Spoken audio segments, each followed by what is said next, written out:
Olá, tudo bem?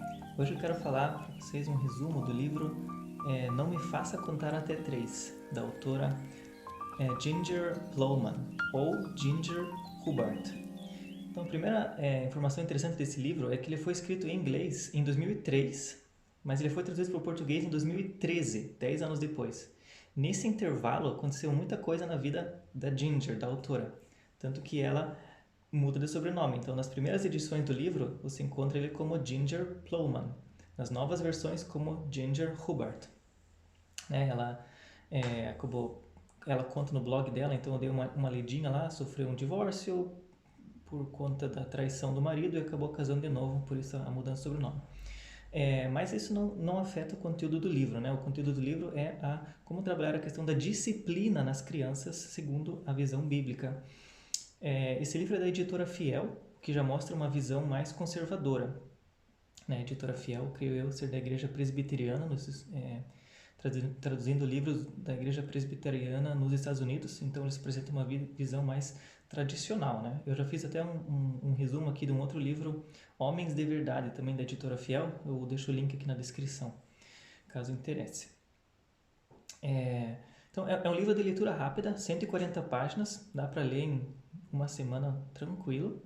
Ela conta várias histórias da vida dela, de como ela foi trabalhando a disciplina com os filhos dela. As histórias são engraçadas e positivas, dá para refletir e levar ensinamentos interessantes.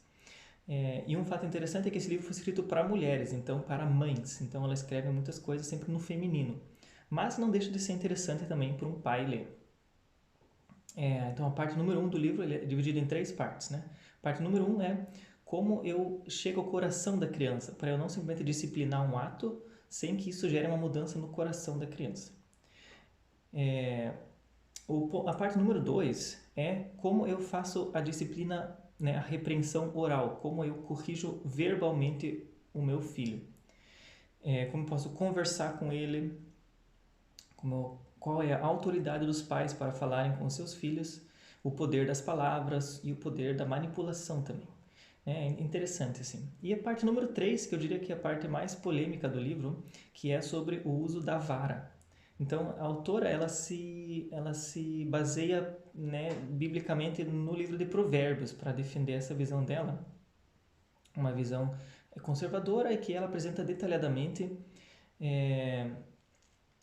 defendendo o uso da vara. Né? O que eu acho interessante é que ela se baseia então em Provérbios, falando que uma visão tão chega a ser extrema a forma como ela escreve, a ponto dela dizer que o pai que não usa a vara então estaria pecando contra Deus, porque é isso que a Bíblia ensina. Aqui eu vejo um extremismo pelo fato de o livro de Provérbios não ser um livro de leis. Então, por exemplo, quando Provérbios diz: na multidão dos conselhos há sabedoria. Se eu tomar uma decisão na minha vida sem pedir conselhos para pessoas, não significa que eu estou pecando. Mas, se eu, antes de tomar uma decisão na minha vida, pedir conselhos para pessoas, isso é uma coisa sábia a se fazer. Da mesma forma, se aplica ao uso da vara no livro de Provérbios. Não é um mandamento que o pai tem que fazer e se não fizer, está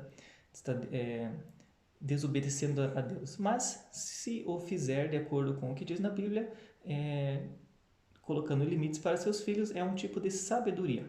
Então, essa é uma visão que eu acho extrema, porque ela não trata dessa maneira como eu expliquei agora, mas ela trata dizendo que quem não usa da vara estaria pecando contra Deus. Então, aí eu vejo esse extremismo, mas fora isso, é um livro interessante, caso você tenha interesse em saber como é a visão mais conservadora a respeito, a interpretação mais conservadora a respeito do uso da vara também.